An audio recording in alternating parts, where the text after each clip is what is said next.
All 155 people survived a plane crash into a river. The pilot had 208 seconds to decide their fate. What Captain Chesley Sullenberger did next rewrote every aviation manual on Earth. January 15, 2009. LaGuardia Airport, New York City. U.S. Airways Flight 1549 takes off at 3:25 p.m. Destination, Charlotte, North Carolina. At exactly 3:27 p.m. and 11 seconds, the Airbus A320 slams into a flock of Canada geese at 2,818 feet.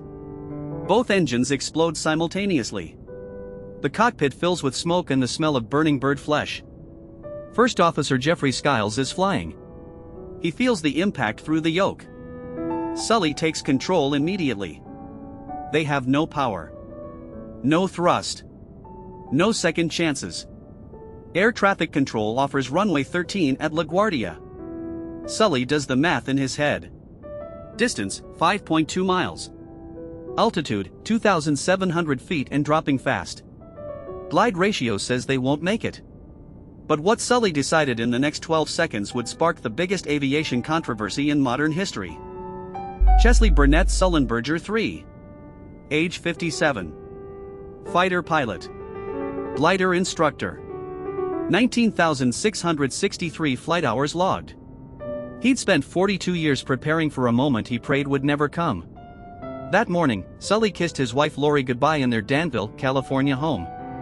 He had no idea he'd become the most famous pilot alive by dinner.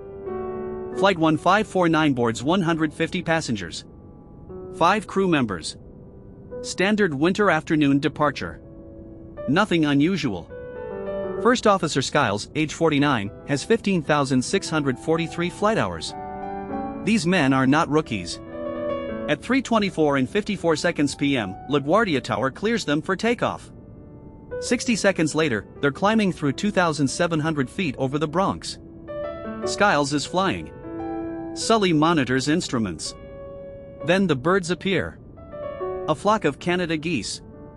Maybe 40 to 60 birds. Each weighing 10 to 18 pounds. The Airbus is traveling 316 feet per second. The geese don't scatter. At 3 hours 27 minutes and 11 seconds, the collision happens. Multiple birds get sucked into both CFM56 engines. The compressor blades shred organic matter into paste. Both engines flame out within 2 seconds. The cockpit voice recorder captures Sully saying one word. Birds. Skiles tries to restart. Nothing. The APU auxiliary power unit kicks in. They have instruments but zero thrust. A commercial airliner just became a 154,000-pound glider over the most densely populated city in America. Air traffic controller Patrick Hudson, 34 years old, is working LaGuardia departures. At 3 hours 27 minutes and 33 seconds, he hears Sully's voice. Hit birds. We've lost thrust in both engines. We're turning back towards LaGuardia. Hudson has been a controller for 11 years. He's never heard those words before. He immediately clears runway 13. But Sully's already doing calculations.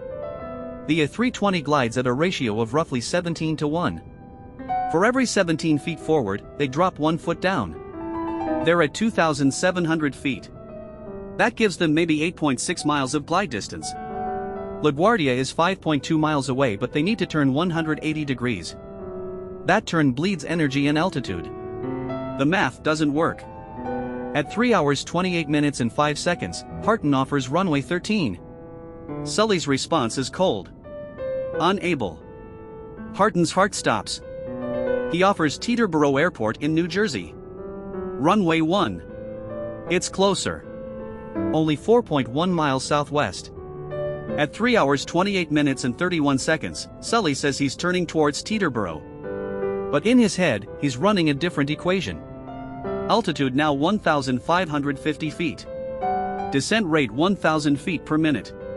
Airspeed 210 knots. Distance to Teterboro 4.1 miles over dense urban streets. If they fall short, they hit apartment buildings. Hundreds die on the ground. Sully makes the call nobody expected. We're gonna be in the Hudson. Controller Hudson will later testify he thought everyone was about to die. Here's what nobody knew at that moment.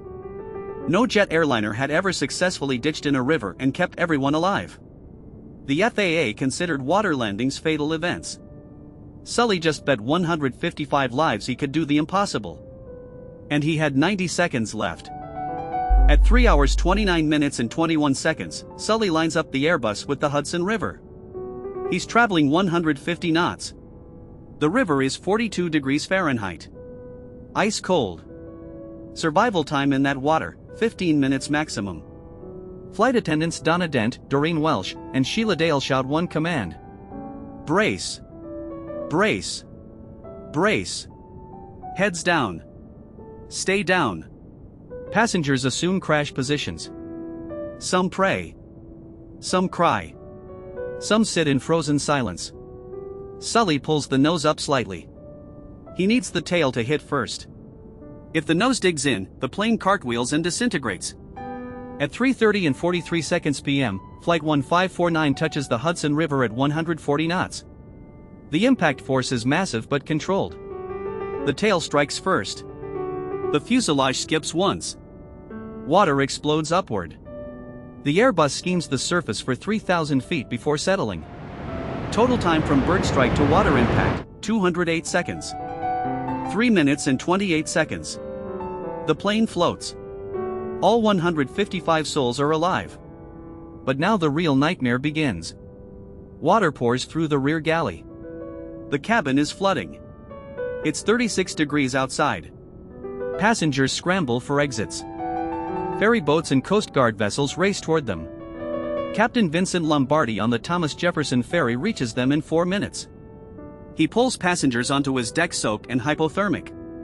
New York waterway ferries rescue 24 people. NYPD and FDNY boats grab more. Sully walks the aisle twice. Checking every seat. Every row. He's the last person off the plane. All 155 people survive with only 5 serious injuries. 78 treated for minor issues. 0 fatalities. The media calls it the miracle on the Hudson. But the National Transportation Safety Board calls it something else. An investigation. The NTSB hearing happens months later. Investigators run computer simulations. They claim Sully could have made it back to LaGuardia or Teterboro. The simulations show successful landings at both airports. Sully sits in that hearing room feeling his legacy crumble. But then he asks one question. How many attempts did your simulation pilots need before succeeding? The NTSB admits the pilots ran the scenario 17 times. They knew the engine failure was coming. They had time to prepare and practice. Sully had 0 preparation and 208 seconds. The simulation assumed immediate perfect decisions with 0 human reaction time. That assumption was garbage. The NTSB eventually rules Sully's decision was correct. He saved 155 lives because he trusted his instinct over procedure. Today, the Airbus A320 sits in the Carolinas Aviation Museum in Charlotte. You can see the impact damage. The missing engine cowlings. The torn fuselage. Sully is 73 years old now. He retired in 2010. He's written books and consulted on aviation safety. But January 15, 2009 remains the day a 57-year-old pilot proved that experience and calm under pressure beat every algorithm. If stories like this keep you watching until the end, hit that button below. We drop a new one every single day. And here's the question nobody asks: what if Sully had been wrong? Subscribe for a new dark truth every day.